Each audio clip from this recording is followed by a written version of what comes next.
आपके समस्या का समाधान सिर्फ आपके पास है मेरे भाई। दूसरे के पास तो सिर्फ सुझाव होता है। इसलिए अपनी समस्याओं को अपने आप से लड़े मेरे भाई, और खुद से लड़े और खुद से जीते। अगर आप लोग हाँ एक सहारा ले सकते हैं, मानता हूँ, मेरा कॉन्सेप्ट भी है कि कोई स्टूडेंट है या कोई भी हो तो इस स्टूडेंट की मेहनत 10% 90% तो गाइडेंस ही उसके काम आते हैं। ये मेरा कॉन्सेप्ट है, 110% ये राइट है मेरे भाई। ये कॉन्सेप्ट आप लोग फॉलो कर रहे हैं तो ज़िंदगी में आपको कोई प्रॉब्लम नहीं होगी। तो इसीलिए यहीं से मानता हूँ कि हाँ जो है दूसरे के पास सुझाव होता है, दूसरे को अपनी प्रॉब्लम तो बता सकते हैं लेकिन दूसरे से सॉल्व नहीं करवा सकते हैं।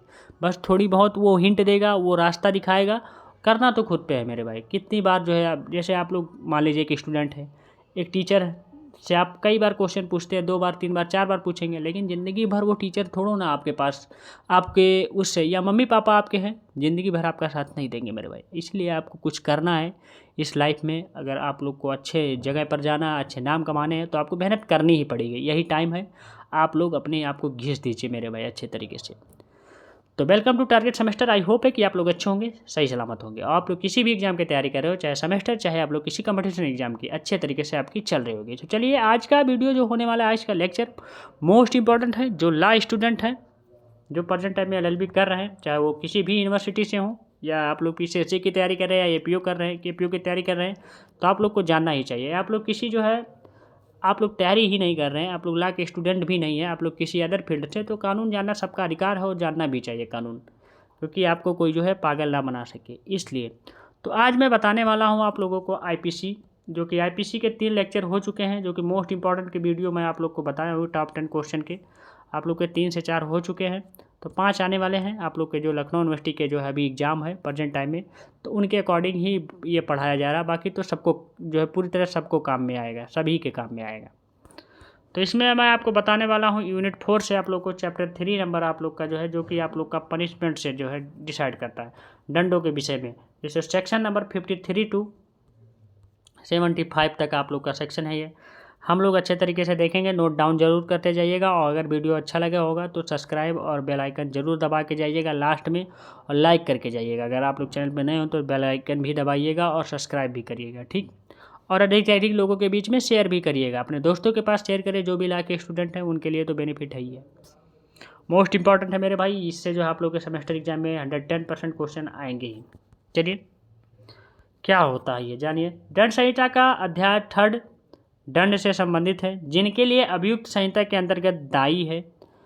यह अध्याय जहाँ दंडों के विषय का संबंध है विस्तृत नहीं है मेरे भाई पूरी तरह, क्योंकि विशिष्ट तथा स्थानीय विधियों के अंतर्गत अन्य प्रकार के दंड आरोपित किए जाते हैं। इस धारा में उल्लिखित दंड केवल इस संहिता में वर्णित अपराधों पर लागू होगा। कौन से अपराधों पर? सामान्यतः संहिता अधिकतम दंड का निर्धारण करती है जिसे किसी अभियुक्त पर जो है थोपा जा सकता है। इस नियम के कुछ अपवाद भी हैं, जान लीजिए। हर एक जगह अपवाद होता है मेरे भाई, जैसे आप में भी कुछ अपवाद है, हम में भी कुछ अपवाद है। ऐसा नहीं कि आप पूरी तरह फुलफिल हैं, मैं कोई पूरी तरह फुलफिल हूँ, बिल्कुल नहीं मेरे भाई, मेरे अंदर भी अपवाद है। किसी विशिष्ट मामले में संहिता द्वारा निश्चित अधिकतम सीमा के अंदर ही न्यायालय अपने विवेक के आधार पर दंड की मात्रा को निर्धारित करेगा, परंतु स्वविवेक यह दिग्दर्शित करे कि अपराध की गंभीरता तथा आरोपित दंड के बीच एक युक्तायुक्त अनुपात है कि नहीं है, को डिफाइन करना पड़ेगा। यही कह रहा पनिशमेंट।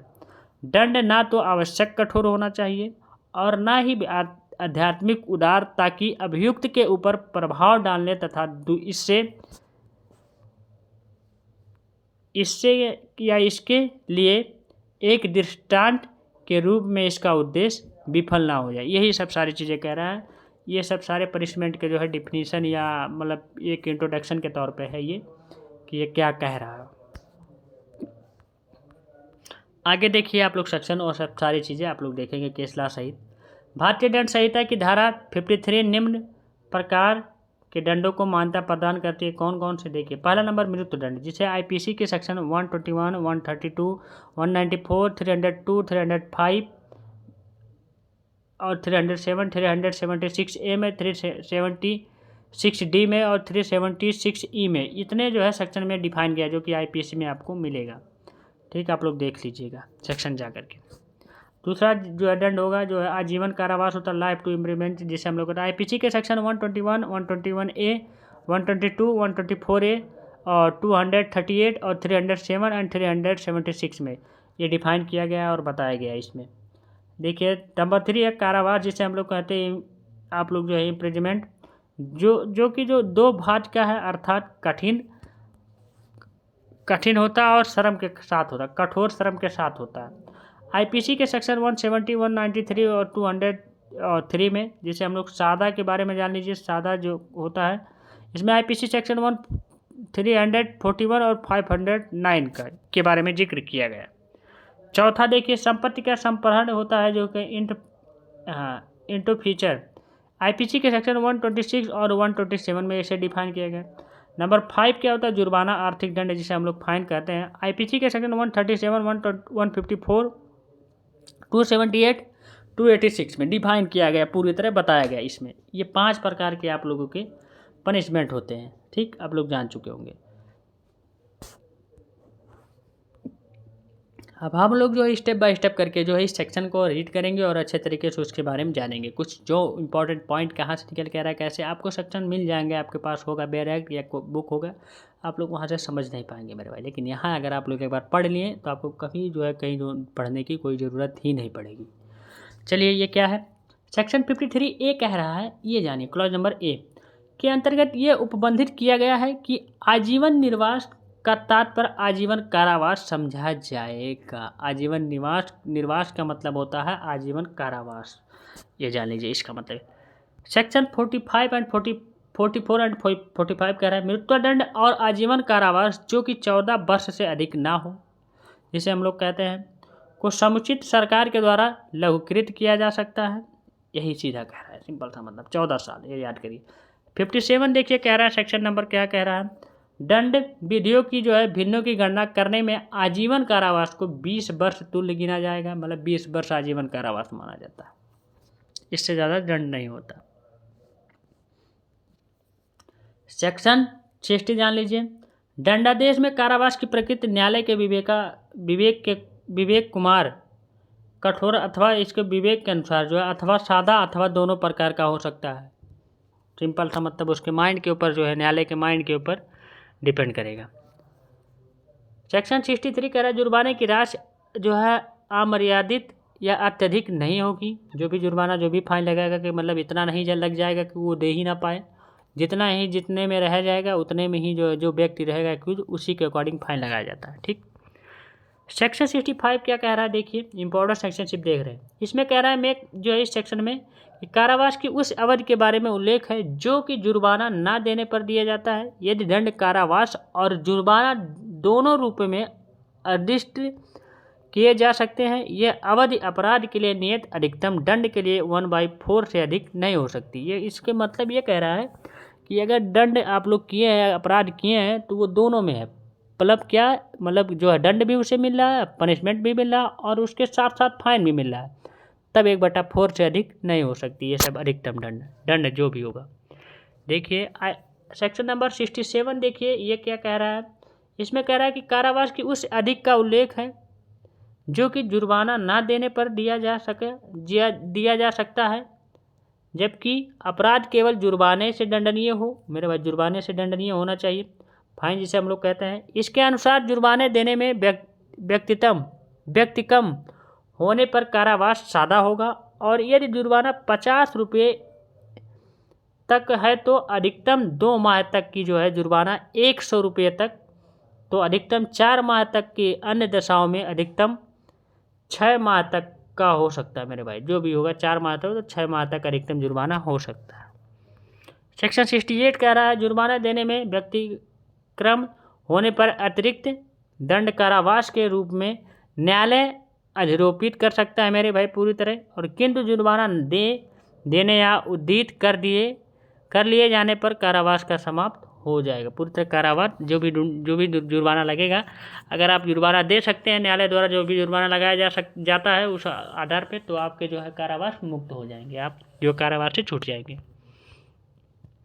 सेक्शन 69 क्या कह रहा है, जुर्माने के जो है अनुपातिक भाग के दिए जाने की दशा में या प्रशासन यदि जुर्माना देने में व्यक्तिक्रम होने की दशा के लिए नियत की गई कारावास का जो है अवसान होने से पूर्व जुर्माने का ऐसा अनुपात चुका दिया जा था उद्हित कर लिया जाए कि देने में पर कारावास की जो अवधि होगी, मतलब पूरी तरह जो होगी जा चुकी होगी, भोगी जा चुकी होगी, और वह जुर्माने के तब तक कारावास की जो अवधि भोगी तब तक ना चुकाए गए भाग के 2 कारावास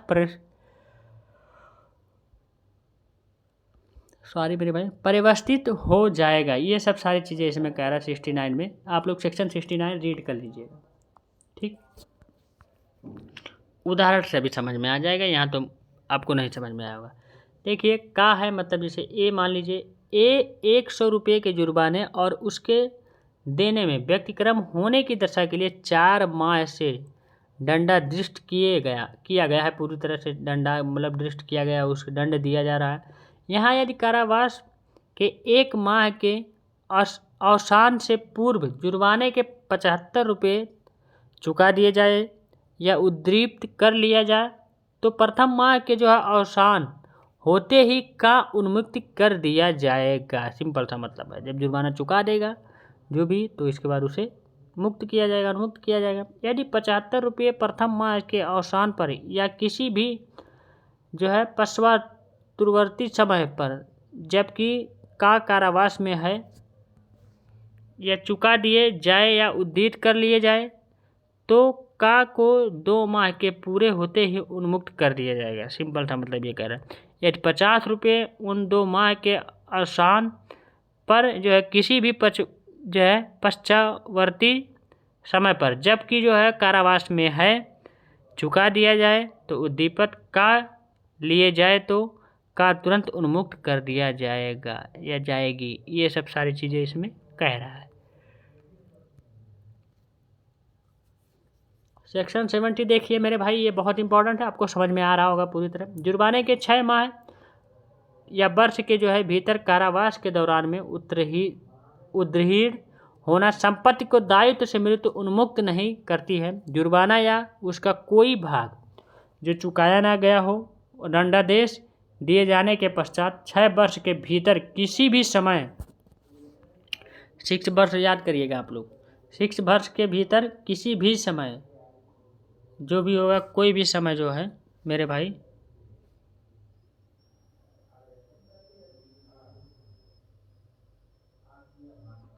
कोई भाग जो चुकाया ना जाए दंडादेश दिए जाने के पश्चात 6 वर्ष के भीतर किसी भी समय, और यदि अपराधी दंडादेश के अधीन 6 वर्ष से अधिक के कारावास से दंडनीय हो तो उस कालावधि के उस अवसान से पूर्व किसी समय उद्दीत किया जा सकेगा मेरे भाई पूरी तरह। और अपराधी की जो है मृत्यु किसी भी संपत्ति को जो उसकी जो है मृत्यु के पश्चात उसके ऋणों के लिए वैध रूप से उत्तरदायी या दायी है, इस दायित्व के उन्मुक्त नहीं करती है पूरी तरह, इसके अनुसार उन्मुक्त नहीं उसे किया जाएगा। ये सब सारी टिप्पणी जान लीजिए इसका क्या कह रहा है। जुर्माना या भुगतान न करने के कारण हुआ कारावास अभियुक्त को उसके ऊपर जो पूरी तरह उसके ऊपर जुर्माने की जो है संपूर्ण राशि के भुगतान के दायित्व से उन्मुक्त नहीं करता है पूरी तरह।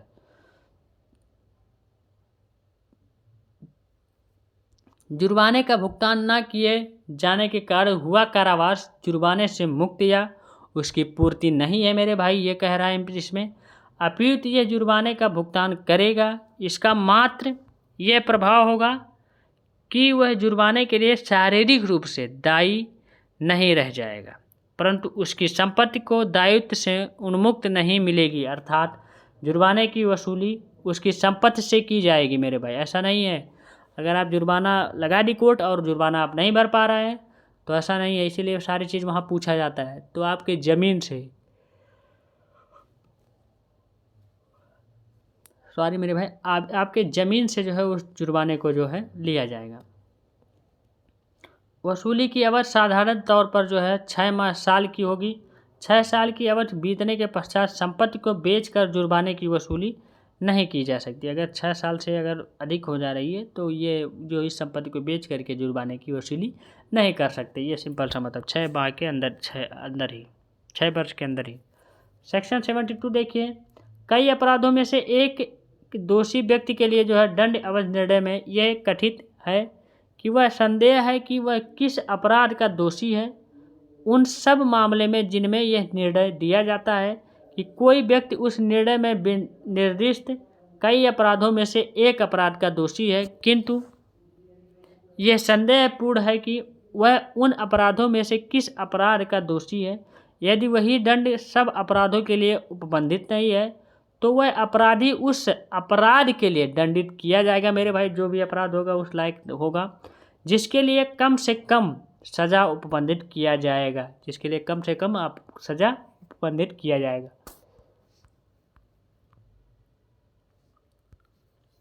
73 देखिए, सेक्शन नंबर 51% परिरोध। जब कभी कोई व्यक्ति ऐसे अपराध के लिए दोषी ठहराया जाता है जिसके लिए न्यायालय को इस संहिता के अधीन उसे कठिन कारावास से दंडित करने की जो है शक्ति है, तो न्याय अपने दंडादेश द्वारा आदेश दे सकेगा कि अपराधी को उस कारावास के लिए जिसके लिए वह दंडा गया है, मतलब पूरी तरह किसी भाग का या भागों के लिए जो कुल मिलाकर 3 माह से अधिक के ना होंगे। देखिए, नियमानुसार एकांत परिरोध में रखा जाएगा, अर्थात यदि कारावास की अवधि 6 माह से अधिक समय है पूरी तरह, यदि कारावास की अवधि 6 माह से अधिक हो और 1 वर्ष से अधिक ना हो या 2 माह से अनधिक समय या कारावास की अवधि 1 वर्ष से अधिक हो तो 3 माह से अधिक समय पूरी तरह लगेगा। ये सब सारी चीज़ें इसमें कहा गया। सेक्शन 74 कह रहा है, एकांत परिरोध के दंडादेश के निष्पादन में ऐसा परिरोध किसी दशा में भी एक बार में 14 दिन से अधिक नहीं होगा मेरे भाई, ये कह रहा है। सेक्शन 75 कह रहा है, जो कोई व्यक्ति भारत में से किसी न्यायालय द्वारा इस संहिता के अध्याय 12 या अध्याय 17 के अधीन 3 वर्ष या उससे अधिक की अवधि के लिए दोनों में से किसी भाग के 3 वर्ष या उससे अधिक दोनों में से किसी भी भाग के कारावास से दंडनीय अपराध के लिए दोष सिद्ध हो, उन अध्यायों के तहत किसी अवधि के कारावास से दंडनीय अपराध का दोषी होने वाले प्रत्येक अपराध के लिए किसी विकृचित वस्तु को तो उसे आजीवन कारावास या किसी एक अवधि के लिए कारावास जिसे 10 वर्ष तक बढ़ाया जा सकता है। ये सब सिंपल सी मतलब यही चीज़ें कह रहा है। इंपॉर्टेंट केस ला देख लीजिए मेरे भाई। स्टेट ऑफ मध्य प्रदेश बनाम आप लोग का सुरेंद्र सिंह का AIR 2015 का सुप्रीम कोर्ट 398 के माध्यम में ये सब सारी चीज़ें केस आई थी। दंड अपराध की गंभीरता के अनुरूप होना चाहिए, इसमें कहा गया। Imposition of sentence of must commensurate with gravity of offence, ये कह रहा है। गोपाल विनायक गोडसे से बनाम आप लोग का राज्य का केस है, आप लोग का 1961 में आया, सुप्रीम कोर्ट 600। इस वाद में आजीवन कारावास का अर्थ दोषी व्यक्ति के जीवन यंत्र तक का जो है कारावास है, उसके कम नहीं किए गए, चूँकि प्रत्येक व्यक्ति की जीवन का अनिश्चित है, इसलिए आजीवन कारावास एक निश्चित अवधि का कारावास नहीं होता। सिंपल सा मतलब, आजीवन कारावास एक निश्चित कारावास नहीं होता, ये कहा गया इस केस में। अगला केस देखिए, जगमोहन सिंह बनाम लोग उत्तर प्रदेश राज्य AIR 1973 में, ये सुप्रीम कोर्ट 947 का, ये इंपॉर्टेंट केस है। इस केस को एक बार रीड कर लीजिएगा। इसमें कहा गया मृत्यु दंडादेश की असंवैधानिकता को ठहराया गया पूरी तरह, तो जो है मृत्यु को संविधान से पूरी तरह अलग किया गया। बच्चन सिंह बनाम आप लोग का स्टेट ऑफ पंजाब का जो AIR 1930 का, ये जो है क्लॉज नंबर 2 सेक्शन जो आप लोग सुप्रीम कोर्ट 684 के जो है मामले में मृत्यु दंड को संवैधानिक ठहराया गया। उस केस में जो है संवैधानिक ठहराया गया था, इसमें संवैधानिक ठहराया गया। ये सब सारे थे मेरे भाई। आप लोग का किशोरी बनाम दिल्ली राज्य का जो है केस है, अब 1999 का ये केस है, सुप्रीम कोर्ट 584। मृत्यु दंड बिरले में भी अधिकतम जो है बिरले मामलों में से दिया जा सकता है मेरे भाई। ये सब सारी चीज़ें कही गई मृत्यु दंड। तो पूरी तरह मुझे विश्वास है आपको वीडियो समझ में आया होगा अच्छे तरीके से। तो आप लोग वीडियो को लाइक करें मेरे भाई और अधिक से अधिक शेयर करें। और कमेंट करके बताएं कि आपको कहाँ नहीं समझ में आएगा। अगर समझ में नहीं आएगा तो फिर से मैं आप लोग को ये अच्छे तरीके से प्रोवाइड करूँगा, आप लोग ज़रूर बताएं मेरे भाई। तो thank you, tata, take care, bye bye, best of. अगर समझ में आया होगा तो लाइक करिएगा, कमेंट बॉक्स में कमेंट करके बताइएगा क्या चीज़ें आगे आपको वीडियो चाहिए या आपको लेक्चर प्रोवाइड होना चाहिए नहीं मेरे भाई। थैंक यू, आपके हिसाब से ही हम चलते हैं।